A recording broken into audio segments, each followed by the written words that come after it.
മോഹൻലാലിൻ്റെ തുടരും മമ്മൂട്ടിയുടെ ഡൊമിനിക്കും അടുത്തടുത്ത ആഴ്ചകൾ റിലീസ് ചെയ്യും എന്നാണ് പറഞ്ഞിരുന്നത്. അതിൽ ഇന്ന് മമ്മൂട്ടിയുടെ ഡൊമിനിക്ക് റിലീസ് ചെയ്തു. 30-ാം തീയതി മോഹൻലാലിൻ്റെ തുടരും റിലീസ് ചെയ്യാനിരിക്കെയാണ് വിവാദങ്ങൾ പുറപ്പെട്ടതും അതിൻ്റെ സംവിധായകനെ മോഹൻലാൽ ഫാൻസുകാർ ഭീഷണിപ്പെടുത്തിയതും ഒക്കെ സംഭവമുണ്ട്. അതിൻ്റെ പേരിൽ 30-ാം തീയതി റിലീസ് ഉണ്ടാവില്ല എന്നും പറയുന്നു. പുതിയ സംഭവ വികാസങ്ങളുമായിട്ടാണ് ഇന്നത്തെ വീഡിയോ. ഫിലിം പ്ലസിലേക്ക് എല്ലാവർക്കും സ്വാഗതം.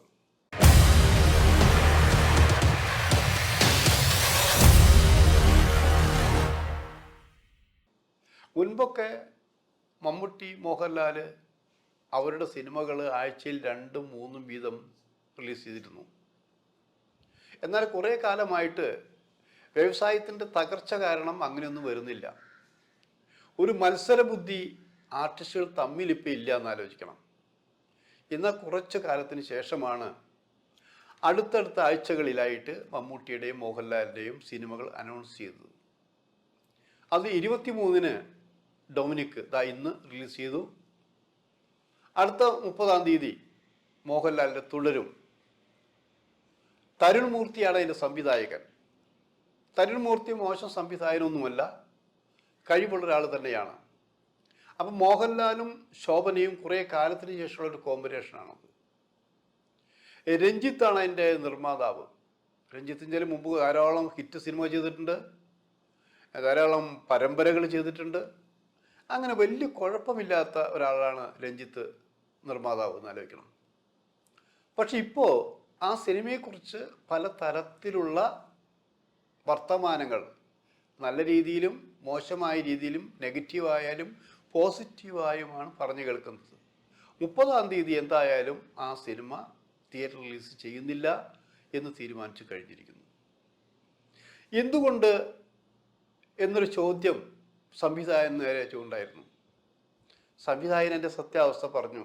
OTT ബിസിനസ് ആയിട്ടില്ല എന്ന് പറഞ്ഞു. അത് പറഞ്ഞതിൻ്റെ പേരിലാണ് പിന്നെ പ്രശ്നങ്ങൾ ഉടലെടുത്തത്. മോഹൻലാലിൻ്റെ ഫാൻസുകാർ ഒരു വല്ലാത്തൊരു ആക്രമണമാണത്, വാക്കുകൾ കൊണ്ടും ഒക്കെ ആയിട്ട്. നമ്മൾ ചോദിക്കുക, എന്തിനാണ് ഈ ഫാൻസുകാർ ഇതിൽ ഇടപെടുന്നത്?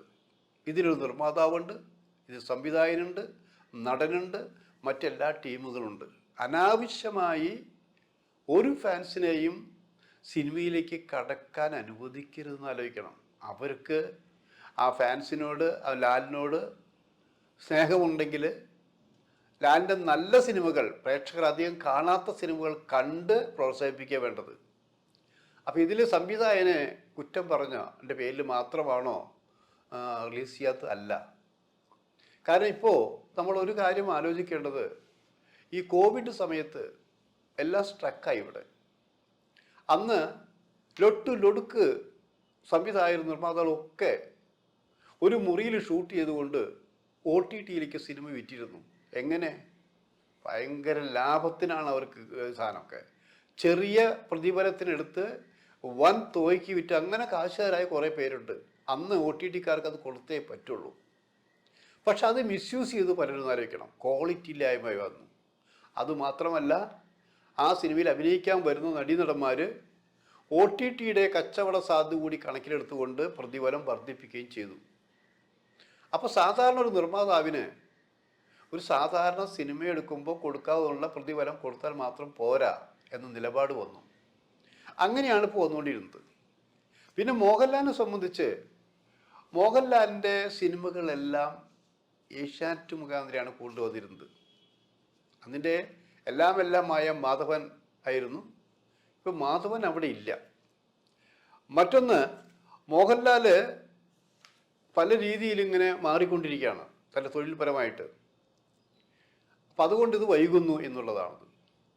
ഇപ്പം ഏറ്റവും പുതിയ വാർത്ത അറിഞ്ഞത്, സത്യത്തിൽ 30-ാം തീയതി ഈ സിനിമ റിലീസ് ചെയ്യാൻ ഒരു കാരണം തുടരും പൂർത്തിയായിട്ടില്ല എന്നുള്ള വെളിപാടാണ്, വാർത്തയാണ് ഞങ്ങൾക്ക് പ്രത്യേകമായി കിട്ടിയ റിപ്പോർട്ട്.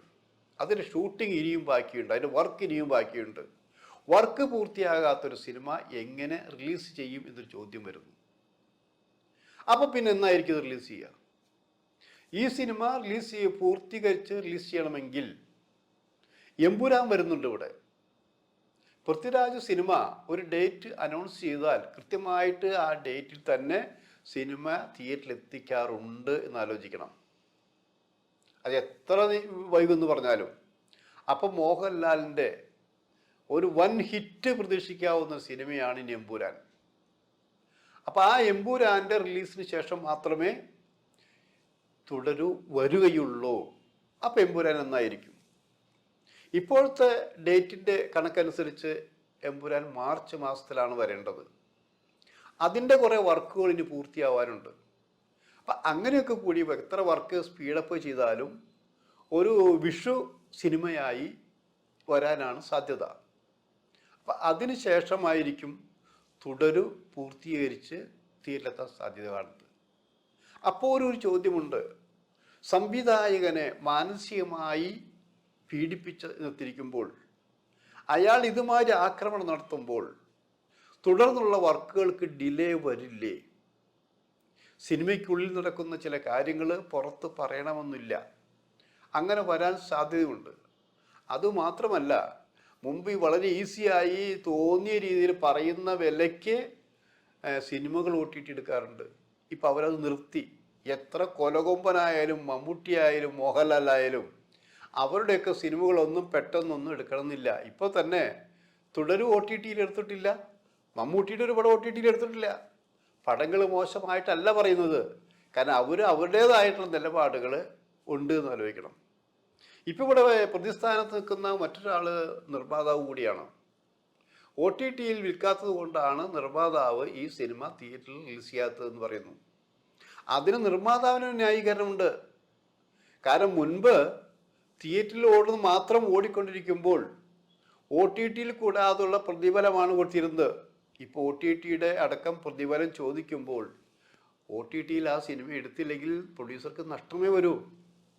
ആ നഷ്ടം സഹിക്കാതിരിക്കാൻ വേണ്ടിയാണ് സിനിമ വളരെ വളരെ പ്ലാൻ ചെയ്തെടുക്കുന്ന ഒരാളാണ് രഞ്ജിത്ത്. മുമ്പ് പ്രൊഡക്ഷൻ്റെ മാനേജർ എക്സിക്യൂട്ടീവ് ആയിരിക്കുമ്പോൾ പോലും നിർമ്മാതാക്കൾ കൂടുതൽ പേരും വിളിച്ചിരുന്നത് രഞ്ജിത്തിനെയാണ്. കാരണം രഞ്ജിത്ത് അനാവശ്യമായി ഒരു രൂപ പോലും ചെലവഴിക്കാതെ സിനിമയെ ശരിക്കും ലാഭകരമാക്കി മാറ്റാനുള്ള സംവിധാനമാണ് അന്നെടുത്തത്. ഇയാളെടുത്ത സിനിമകളും അങ്ങനെ തന്നെയാണ്, സീരിയൽ അങ്ങനെ തന്നെയാണ്. അപ്പം അതുകൊണ്ടൊക്കെ തന്നെയാണ് വൈകി വരുന്നു എന്ന് പറയുന്നത്. ഇതൊക്കെ ഇങ്ങനെ ന്യായീകരിച്ച് പറയുമ്പോൾ പോലും മറ്റൊരു വാർത്ത കൂടിയാണ് പറഞ്ഞു കേൾക്കുക. ബെറോസിൻ്റെ തകർച്ച. ആ തകർച്ച മോഹൻലാലിൻ്റെ സ്റ്റാർഡത്തിന് എന്തൊക്കെയോ തകരാറ് സംഭവിച്ചിട്ടുണ്ട്. തുടരും അത്ര സക്സസ് ആവാൻ സാധ്യതയില്ല എന്നൊരു വാർത്ത കൂടി പരന്നപ്പോഴാണ് ഇങ്ങനൊരു നിലപാടിൽ എത്തിച്ചേർന്നത്. അങ്ങനെ വരുമ്പോൾ ഇപ്പോൾ തുടരും റിലീസ് ചെയ്ത് വിചാരിച്ച രീതിയിലുള്ളൊരു ഗുണം കിട്ടിയില്ലെങ്കിൽ പിന്നീട് വരുന്ന സിനിമയ്ക്കൊക്കെ അത് ബാധകമായി തീരും. അപ്പം അതുകൊണ്ട് തന്നെയാണ് മിനിമം ക്യാരേജ് ഉണ്ട് എന്ന് വിചാരിക്കുന്ന എമ്പുരാൻ അതൊരു ഹിറ്റിലൂടെ വന്ന ശേഷം തുടരും തീയിലെത്തിക്കാനുള്ള ആലോചന നടന്നുകൊണ്ടിരിക്കുന്നത്. ഇതാണ് സിനിമയ്ക്കുള്ളിലെ നമുക്ക് കിട്ടിയ ഏറ്റവും പുതിയ വാർത്ത എന്നാലോചിക്കണം. ഒരു കാര്യം കൂടി പറഞ്ഞുകൊണ്ട് ഇത് അവസാനിപ്പിക്കും. കാരണം സിനിമ കലയും കച്ചടവും നിറഞ്ഞതാണെന്ന് ആലോചിക്കണം. അതൊരു കൂട്ടായ്മ കൂടിയതാണ്. കൂട്ടായ്മയിൽ ഫാൻസുകാർ വരുന്നത് സിനിമയുടെ സക്സസ് വരുമ്പോഴാണ്. ഒരു ആർട്ടിസ്റ്റ് വിജയിക്കുമ്പോൾ മാത്രമാണെന്ന് ആലോചിക്കണം. എല്ലാവരും കാണുന്ന സിനിമ കാണാൻ ഫാൻസുകാരുടെ ആവശ്യവുമില്ല. ഫാൻസിൻ്റെ ആവശ്യം എന്താ? അതായത് നല്ല സിനിമയാണ്, ആ സിനിമയ്ക്ക് പ്രേക്ഷകർ കുറയാൻ സാധ്യതയുണ്ട് എന്ന് തോന്നുമ്പോൾ ഇവരൊന്നടങ്കം ഒന്ന് കണ്ടാൽ ആ സിനിമ ഹിറ്റായി പോവില്ലേ? കഴിഞ്ഞ വർഷം ഇതേ ദിവസമാണ് തോന്നുന്നു മോഹൻലാലിൻ്റെ ജോസ് പെല്ലിശ്ശേരിയുടെ സിനിമ റിലീസ് ചെയ്ത്. നല്ല സിനിമയായിരുന്നു. ആ സിനിമ സാമ്പത്തികമായിട്ട് 16 നിലയിൽ പൊട്ടി. പക്ഷെ ആ സിനിമ ഫാൻസുകാർ പ്രോത്സാഹിപ്പിച്ചിരുന്നെങ്കിൽ, കൂടുതൽ കണ്ടിരുന്നെങ്കിൽ കുറേ മാറ്റം വരുമായിരുന്നില്ലേ?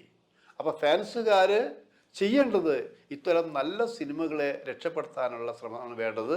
അല്ലാതെ സിനിമയുടെ ഡേറ്റ് മാറ്റുമ്പോൾ ആ സംവിധായകന് അഭിപ്രായം പറയുമ്പോൾ അവരെ കുതിര കയറുകയില്ല. അതിന് കടിഞ്ഞാണിടേണ്ടിയിരിക്കുന്നു.